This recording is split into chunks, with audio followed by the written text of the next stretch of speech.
Recently, I was preaching at St. Paul's Church, Effort, in Plymouth, on the text of Matthew chapter 5 verses 33 to 48. Over the next few weeks I plan to preach my sermon to you in 3 parts.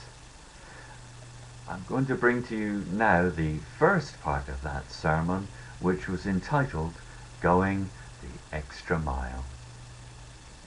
It is part of Jewish and Christian tradition to reverence the scriptures and to give the utmost respect to the teaching of Moses and the prophets. Jewish sages sometimes talk about building a hedge around the law so that they will not trespass, and Christians often aspire to go above and beyond the call of duty. In our passage, Jesus holds up the standards that are set by the law of Moses and invites his hearers not merely to follow them, but to attempt their highest expression, to go that extra mile. Jesus wants us to be constantly striving for excellence. So hear the voice of the prophets and the call of the Saviour to go that extra mile. Again, you have heard that it was said to the people long ago, "Do not break your oath, but keep the oaths you have made to the Lord. But I tell you, do not swear at all, either by heaven, for it is God's throne, or by the earth, for it is his footstool, or by Jerusalem, for it is the city of the great King. And do not swear by your head, for you cannot make even one hair white or black. Simply let your yes be yes, and your no be no. Anything beyond this comes from the evil one." This passage, to me, is about honesty. And here are a few quotes which give us insight into what others have said and thought on the subject of honesty. "Whether you're an honest man or whether you're a thief depends on whose solicitor has given me my brief." This was written by somebody called William Schwenk Gilbert.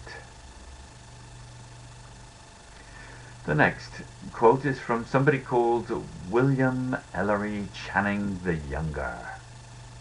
"Be not afraid to utter what thou art.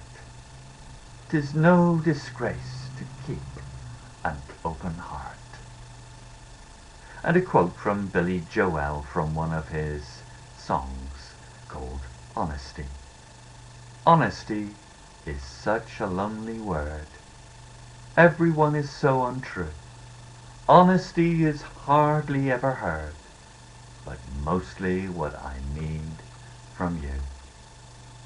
There's an old saying that my mother used to sometimes repeat: "Honesty is the best policy." During Jesus' lifetime, some people reckoned that oaths which made reference to God were more binding than oaths which did not. Jesus' teaching is in keeping with the Torah requirement to keep promises and oaths, but he goes beyond this requirement, inviting us simply to be true to our words. This perspective on oaths is not unique to Jesus. It was something that the followers of Jesus held in common with the Essenes. Josephus wrote of the Essenes, "Any word of theirs has more force than an oath.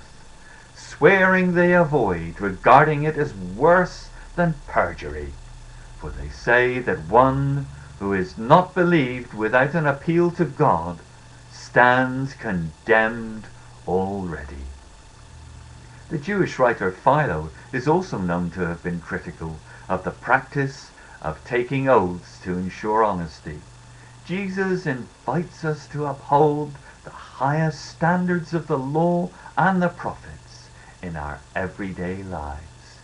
These words of Jesus were not preeminently a call to abstain from oaths, but they are a call to honesty and integrity. For some people, their word is their bond, but for others, trying to get them to keep their promises is almost impossible.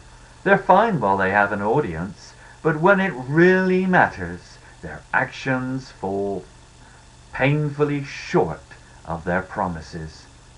Christians are called to be honest and to keep their word irrespective of whether they have made a grand oath or had an audience when they spoke.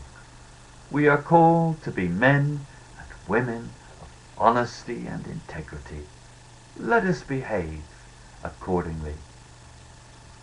William Shakespeare said in one of his works, "No legacy is so rich as honesty." Here's a quote from the prophet Zechariah. "I have determined to do good to Jerusalem and Judah. Do not be afraid. These are the things you are to do. Speak the truth to each other, and render true and sound judgment in your courts. Do not plot evil against your neighbor, and do not love to swear falsely. I hate all this, declares the Lord." And the Apostle John said, "Dear children, do not let us love with words or tongue, but with actions and in truth." Dear Dennis,